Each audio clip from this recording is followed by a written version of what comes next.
வணக்கம். செல்வகுமாரின் வரும் நாட்கள் வானிலையும் அறிவியலும் 2026 பிப்ரவரி 12 வியாழக்கிழமை அதிகாலை நிலவர ஆய்வறிக்கை. அதிகாரப்பூர்வ வானிலை அறிக்கைக்கு இந்திய வானிலை ஆராய்ச்சித்துறை அறிக்கையை பார்க்கவும். வானிலை அமைப்பு அடுத்தடுத்த வரிசையேட்டில் இருக்கக்கூடிய நிகழ்வுகள். இன்றைய தேதியில 13, 14, 15 இலங்கைக்கு 12, 13, 14 தேதிகளில் மழைப்பொழிவை கொடுக்கக்கூடிய நிகழ்வு இலங்கைக்கு தென்கிழக்கு புறம் வந்தடைந்திருக்கிறது. 18, 19 தேதிகளில் எதிர்பார்த்த நிகழ்வு சுமத்ரா தீவு அருகே நீடித்துக் கொண்டிருக்கிறது. 23 அதாவது மாத இறுதி வாரம் எதிர்பார்க்கக்கூடிய நிகழ்வு தற்பொழுது தாய்லாந்து வளைகுடாவிலே நீடித்துக் கொண்டிருக்கிறது. அதற்கு அடுத்தபடியாக மார்ச்சிலே எதிர்பார்க்கக்கூடிய நிகழ்வு பசிபிக் பெருங்கடல் மற்றும் தென்சீன கடற்பகுதியில் நீடித்துக் கொண்டிருக்கிறது. இப்படி அதற்கும் தாண்டி பசிபிக் பெருங்கடல்ல பிலிப்பைன்ஸிற்கு கிழக்கேயும் நிகழ்வுகள் நிற்கிறது. ஆக அடுத்தடுத்த நிகழ்வுகள் மேற்கு நோக்கி வர இருக்கிறது. இதுல இடைவெளியும் இருக்கும், மழையும் இருக்கும். சில நிகழ்வுகள் ஒன்றிணைந்தும் வரும், சில நிகழ்வுகள் தனியாக வந்து லேசான மழைப்பொழிவையும் கொடுக்கும். ஒன்றிணைந்து வந்தால் தீவிரமடையும். தனித்தனியாக வரும் பொழுது இலங்கை மற்றும் தமிழ்நாட்டின் கரையை ஒட்டிய பகுதிகளுக்கு மட்டும் மழைப்பொழிவை கொடுக்கும். அதன் அடிப்படையில் இன்று வந்திருக்கக்கூடிய நிகழ்வு இலங்கைக்கு தென்கிழக்கு புறத்தில் நிலநடுக்கோட்டு இந்திய பெருங்கடலில் நீடிக்கக்கூடிய நிகழ்வு வட இந்திய குளிரலையை இமயமலை ஒட்டிய மாநிலங்கள் வழியாக மேற்கு வங்கம், வங்கதேசம் வழியாக வங்கக்கடலுக்குள் இறக்கி கொண்டு வந்து நிலநடுக்கோட்டு பகுதியை நோக்கி ஈர்த்து கொண்டிருக்கிறது குளிரலையை, குளிர் காற்றை. அதே போல மியான்மர் பகுதியில் இருந்தும் வடகிழக்கு காற்றை மியான்மரில் இருந்து ஈர்க்கிறது. அதாவது எந்த ஒரு நிகழ்வு இருந்தாலும் சுற்றுப்புற காற்றை ஈர்க்கும். தமிழ்நாட்டுக்குள் வருவது இந்த காற்று ஈர்ப்பதன் காரணமாக குளிர்காற்று.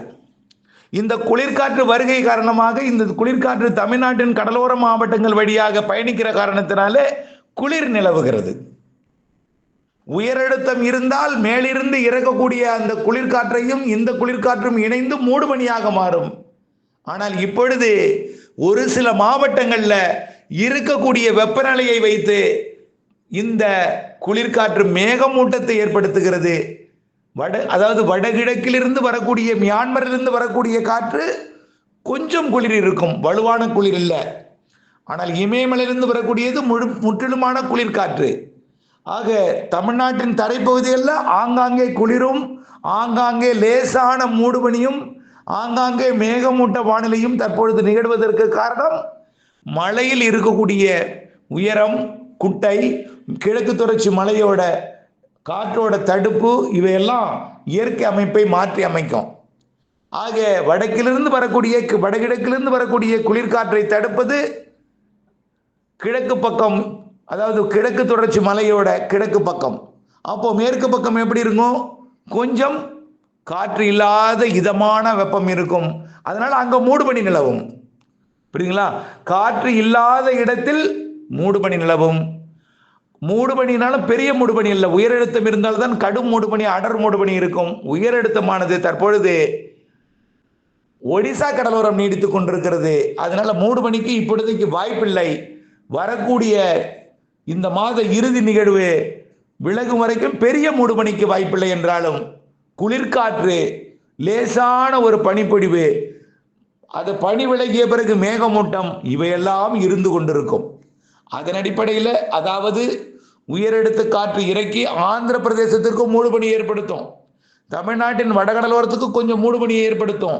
ஆனால் டெல்டா தென் மாவட்டங்களுக்கு கிழக்கு காற்று நுழைவின் காரணமாகவும் வடகிழக்கு காற்று நுழைவின் காரணமாகவும் அதோடு இணைந்த வங்கக்கடல் வழியாக இறங்கக்கூடிய வட இந்திய குளிரலை நுழைவின் காரணமாகவும் குளிர் இணைந்த வானிலை வரக்கூடிய 19ஆம் தேதி வரை நடக்கும்.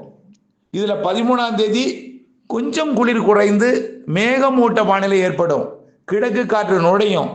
கிழக்கு காற்று தென் மாவட்டங்களில் தூத்துக்குடி, ராமநாதபுரம் மாவட்டத்தில் மட்டும் கிழக்கு காற்று மற்றும் வடக்கு காற்று சதவிகிதம் கொஞ்சம் சரியாக அமைந்து, அதாவது 60-40 என்ற அளவில் 50-50 என்று சரிசமமாக முழுமையாக குளிர்விக்க சாதகம் இல்லைனாலும் கொஞ்சம் மேகமூட்டத்தை கூடுதலாக கொடுத்து கொஞ்சம் தூறல் நனைக்கும் மழைப்பொழிவை கொடுக்கும் வகையில் இரு காற்று இணைவு ராமநாதபுரம் தூத்துக்குடியில் 13ஆம் தேதி ஏற்படும்.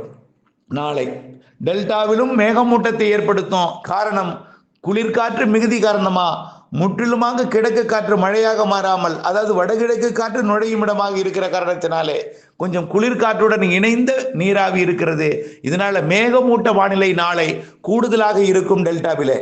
இருந்தாலும் கடல் ஓரத்தில் ஒரு சில இடங்களில் தூறலாம், நனைக்கலாம். அது அங்கே இருக்கக்கூடிய வெப்பநிலையை பொறுத்து. காரணம் இரு காற்று இணைவு அதாவது தெற்கே நாகப்பட்டினம் மாவட்டத்தில் கோடியக்கரைக்கு தூறலாம். ஆனால் காரைக்காலுக்கு அதை விட குறைவான வாய்ப்பு. மயிலாடுதுறைக்கு வடக்கே வாய்ப்பில்லை என்றுதான் சொல்ல வேண்டும். அந்த தூறலுக்கும் ராமநாதபுரம் தூத்துக்குடிக்கு கூடுதல் தூறல் வாய்ப்பு இருக்கிறது. நனைக்கு மழை, லேசான மழைக்கு கூட வாய்ப்பு இருக்கு. இது நாளைய வானிலை. இதற்கு பிறகு அடுத்த நிகழ்வு 18ஆம் தேதி எதிர்பார்த்த நிகழ்வு கொஞ்சம் நெருங்கி வந்து மீண்டும் விலகி போய் மியான்மர் சுமத்ரா தீவு அருகே வரக்கூடிய அடுத்த நிகழ்வோட இணைந்து கொண்டு ஒரு காற்று சுழற்சியாக தீவிரமடைந்து கொண்டு இந்த இப்ப 13, 14 நிகழ்வும் 18ஆம் தேதி நிகழ்வும் இணைந்து ஒரு காற்று சுழற்சியாக மாறி 20ஆம் தேதியிலிருந்து தமிழ்நாட்டிற்கு மழை தூறல் வானிலை, நனைக்கும் மழை வானிலையை கொடுக்க தொடங்கும். சில இடங்கள்ல கனமழையாகவும் கொடுக்க தொடங்கினோம் 20ஆம் தேதி இரவு. படிப்படியாக 21ஆம் தேதி அடுத்த நிகழ்வோடு இணைப்பை ஏற்படுத்தி கொண்டு கிழக்கு காற்றை வலுவாக கொண்டு வந்து ஏற்றி நல்ல மழை பொழிவாக மாறிவிடும் 21ஆம் தேதி. அந்த நிகழ்வு, அதாவது 3 நிகழ்வுகள் ஒன்றிணைந்து காற்று சுழற்சியாக அமைவது பிறகு தாழ்வு பகுதியாக மாறிவிடும். 21ஆம் தேதிக்கு பிறகு அது தாழ்வு பகுதியாக மாறி காற்றழுத்த தாழ்வு தீவிர தாழ்வு பகுதியாக மாறும். அதாவது தீவிர தாழ்வு பகுதியாக மாறி நல்ல ஒரு மழைப்பொழிவை தமிழ்நாட்டின் அனைத்து மாவட்டங்களுக்கும் 21, 22, 23, 24, 25ஆம் தேதி வரை கொடுக்கும். இலங்கை மற்றும் தமிழ்நாட்டிற்கு நல்ல மழைப்பொழிவை ஒரு மழைக்காலம் போல் ஏற்படுத்தும். மீண்டும் மழைக்காலம் வந்தது போல் வடகிழக்கு பருவமழையில கூட இந்த அளவிற்கு மழை இல்லை என்று சொல்லும் அளவிற்கு சில இடங்கள்ல மழைப்பொழிவு அமையும். ஆகவே சில ஒதுக்கித்தான் இருக்கும். ஒரே இடத்துல ஒரே டைரக்ஷன்ல அந்த நிகழ்வு வராது. ஒரு நாள் காற்று சுழற்சி, திடீர்னு தாழ்வு பகுதி, திடீர்னு தீவிர தாழ்வு பகுதி, கரையை நெருங்கும் போது மீண்டும் தாழ்வு பகுதி, மீண்டும் காற்று சுழற்சி, இப்படி தீவிரமடைவதும் செயலிழப்பதுமாக இருக்கும். இலங்கை வரும்பொழுது ஒரு அமைப்பு, தமிழ்நாடு நெருங்கும் போது ஒரு அமைப்பு, பிறகு அது தெற்கு நோக்கியோ மேற்கு நோக்கியோ நகரும் போது ஒரு அமைப்பு. இப்படி தன்னுடைய அமைப்புல மாறி மாறி செட்டிங்கை ஏற்படுத்தி கொள்ளும் பொழுது கிழக்கு காற்று, வடகிழக்கு காற்று, வடக்கு காற்று, மேற்கு காற்று, தெற்கு காற்று, இது தெற்கு காற்றையும் கொண்டு வரும். நிலநடுக்கோட்டு இந்திய பெருங்கடல்ல எந்த நிகழ்வும் வேற நிகழ்வு இல்லை. தென்னரை கோளத்திலும் எந்த நிகழ்வும் இல்லை. ஆஸ்திரேலியாவில் ஒரு நிகழ்வு உருவாகி இருக்கிற காரணத்தினாலே அதை நோக்கி காற்று திரும்பி இருக்கும். வடமேற்கு ஆஸ்திரேலிய பகுதியில் ஒரு தீவிர புயல் ஒன்று உருவாகி ஒட்டுமொத்த தென்னரைக்கோள காற்றை திருப்பி வைத்திருக்கும். இதன் காரணமாக நிலநடுக்கோட்டு இந்திய பெருங்கடல் காற்று முழுமையாக இந்த நிகழ்விற்கு வந்து நீராவியை கொண்டு வந்து ஏற்றி நல்லதொரு மழைப்பொழிவை கொடுக்க போகிறது. ஆக வழக்கமாக கிழக்கு காற்று மட்டும்தான் வரும். ஆனால் வரக்கூடிய 20ஆம் தேதியிலிருந்து 27ஆம் தேதி வரை வரக்கூடிய அந்த இணைந்த நிகழ்வுகளுக்கு தெற்கு காற்றும், தென்கிழக்கு காற்றும், கிழக்கு காற்றும் வரும். இடையிடையே குமரிக்கடல் சுற்றி கொண்ட அரபிக்கடல் காற்றும் வரும்.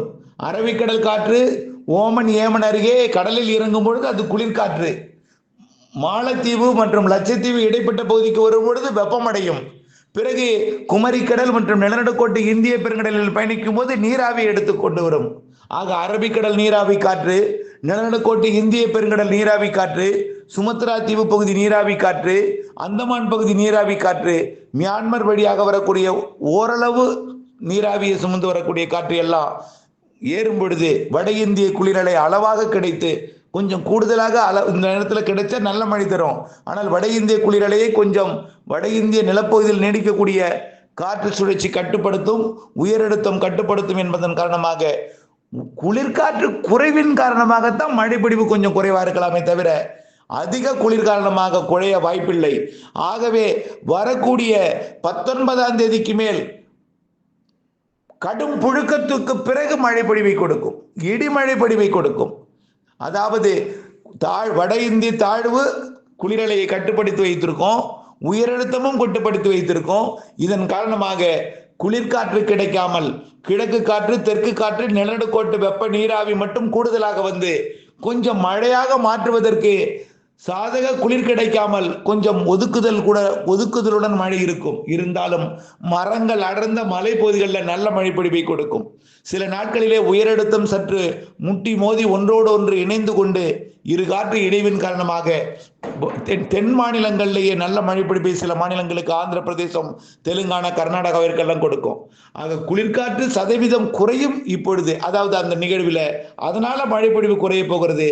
எப்பொழுதுமே குளிர்காற்று அதிகமாக இருப்பதன் காரணமாக மழை குறையும், மேகமூட்டங்கள் அதிகமாக இருக்கும். வழக்கத்திற்கு மாறாக இந்த மாத இறுதி நிகழ்விற்கு குளிர்காற்றோட அளவு குறையும். கோடை வெப்பம் போல், அதாவது ஒரு பெரும் புழுக்கத்திற்கு இடையே மழை பொழிவை இந்த மாத இறுதி நாட்களில் கொடுக்க போகிறது.